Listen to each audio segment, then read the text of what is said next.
What's up, guys? It's your boy E. Once again, coming at you with another video real quick. Just looking at the SPY here, looks like we been running up for the last few days here. Look, 1, 2, 3, 4. Again, this is a daily chart right here. Like I said, we've been in a bear market. Market was just running up, nonstop bear market. That was an easy trading conditions that we were in before everything basically hit the highs up here and turned around and started selling off.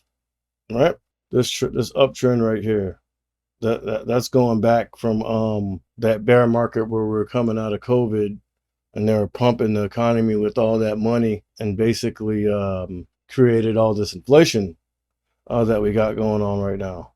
Right, that uptrend right there. So we hit the highs here, right? And that was the resistance right there. We hit those highs. I guess that's going to be January, somewhere around there, about the 4th, you know what I mean, of earlier this year. All right. Then we had basically we've been in a bear market ever since. Just been selling off. Been selling off. And we don't even need the trend line. All right, so we hit highs on this day right here in January, early January of this year. And ever since then, we've basically been in a downtrend. Seems like we had a few rallies here and there. Basically, we bounced off this level. So we bounced off that level right there. Then it sold off, and then we bounced off this level. Okay, ran up a little bit more, hit that resistance right here, and sold off. Notice how these levels coincide. But for the most part, we basically been in a downtrend. You just look. But then basically what happened is the market found a bottom right here. Okay? And actually it was right here. So that's what, like at 362. And again, that was back in mid-June sometime. Right? But really the real question is, are the lows in for the year?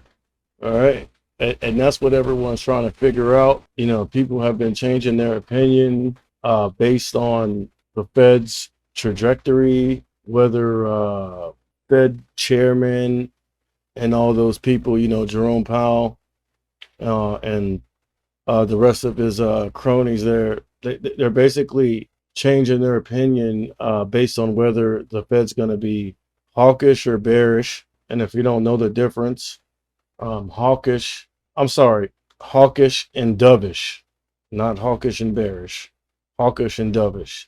And if you don't know the difference, basically if they're hawkish, that means they're going to raise interest rates as much as possible to get inflation down to where it needs to be, because right now it's really too high.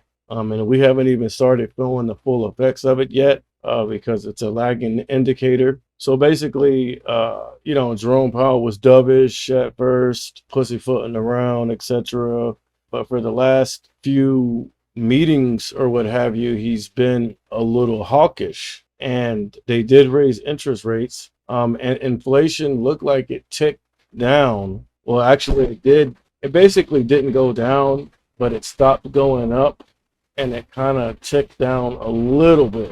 All right. But I mean, if we're going on off the same basic metrics that the economy has been going off of, for decades, basically 2 consecutive months of negative GDP growth is considered a recession. So, we've been in a recession, but they keep now trying to change the definition of a recession, etc. But basically, the main question is, are the lows in for the year? So like I was saying, the main question is, are the lows in for the year? And basically, there's some polls taken, between the different, I think there's like 3 major world banks. You have the US Fed, you have Deutsche Bank, based off I think it's based like in UK or off the pound or something like that. You got one on the euro, one on the pound, one on the dollar. And they basically just did like some polling with some top bank executives and these central banks, and they keep changing. Basically, they're indecisive on whether the lows are in for the year, or whether we're going to retrace back to the lows this year, or maybe hit the lows next year.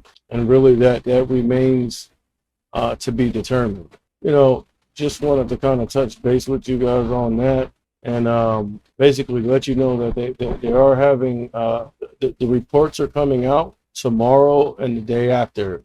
I think you have the CPI, which is the Consumer Price Index, and then the PPI, which is the I forget exactly what it stands for, but you have the CPI report coming out and the PPI report coming out, and basically, that's going to determine basically market sentiment. So, just if you do have any positions, be on top of them tomorrow, because there should be a lot of volatility based on these reports that are coming out. Definitely, if you're in any type of like meme stock plays, or plays that aren't fundamentally sound, you might want to go ahead and put some stops in, or check your stop losses, or if you're up, take profits, etc., and then see what happens from there. No one can predict it. No one knows. No one has a crystal ball. But again, are the lows in for the year, or are they not? All right. So that's the main question that we're facing.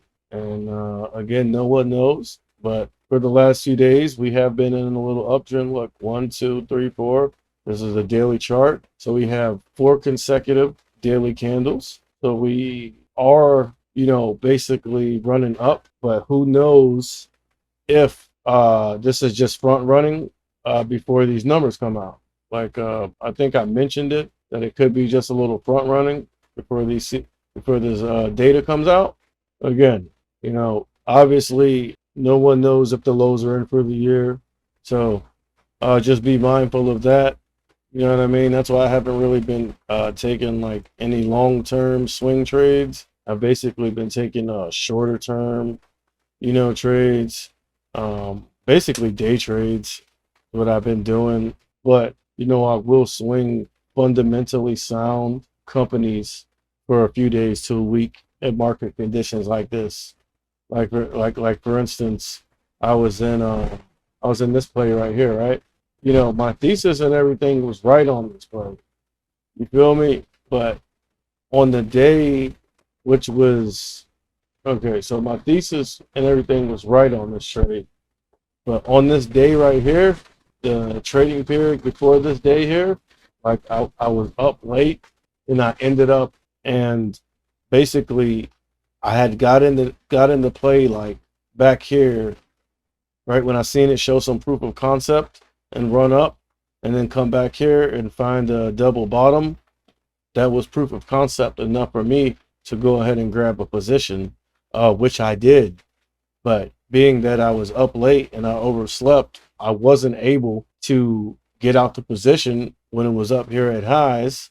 And then it started selling off. So I said, all right, well, it's making higher highs. I'm going to go ahead and hold on to it. And basically, look, it was in a downtrend. And, when I seen it breaking down too much, because I had, a couple hundred shares, I mean, I didn't have a full position, but I had a decent position. And once I seen it breaking down too much, I went ahead and cut my losses. You feel me? Because like I said, in this market condition, I'm not trying to hold, positions that long, especially a new IPO company like this.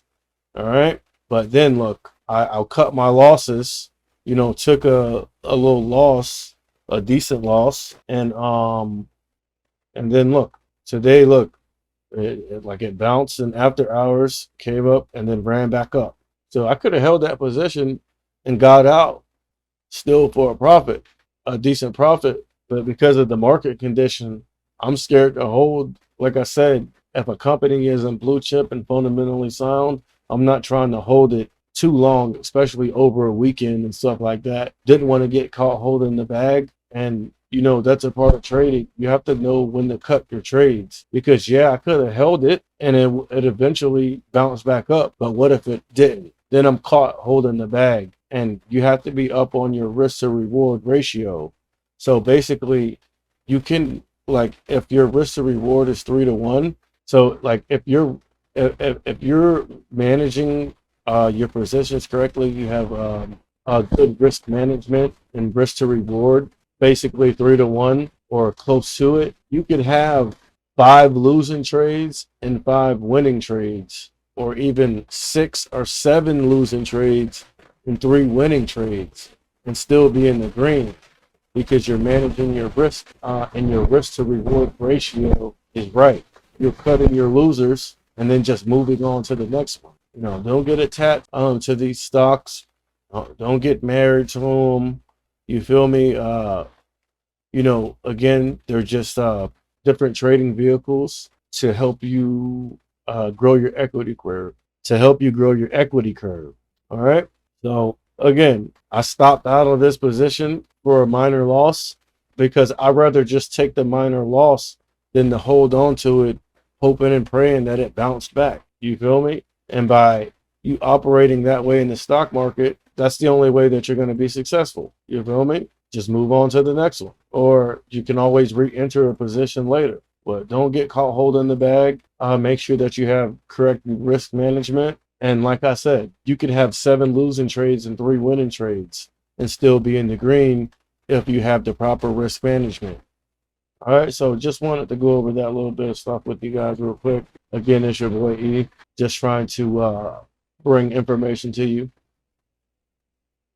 that you can use to hopefully, like I said, to achieve financial freedom and basically escape the rat race, the matrix. You know what I mean? The matrix, like Neo, where he was just in a fucking routine that doesn't change from day to day. And that's basically what the rat race is. You feel me? Just going through the motions, getting up, going to work, clocking in, blah blah blah. You know what I mean? And that's what we're trying to avoid here, or at least I am. So again, just wanted to kind of touch base with you guys. Uh, Thanks for watching. Stuff in the works, but things take time, and I'll catch you on the next one.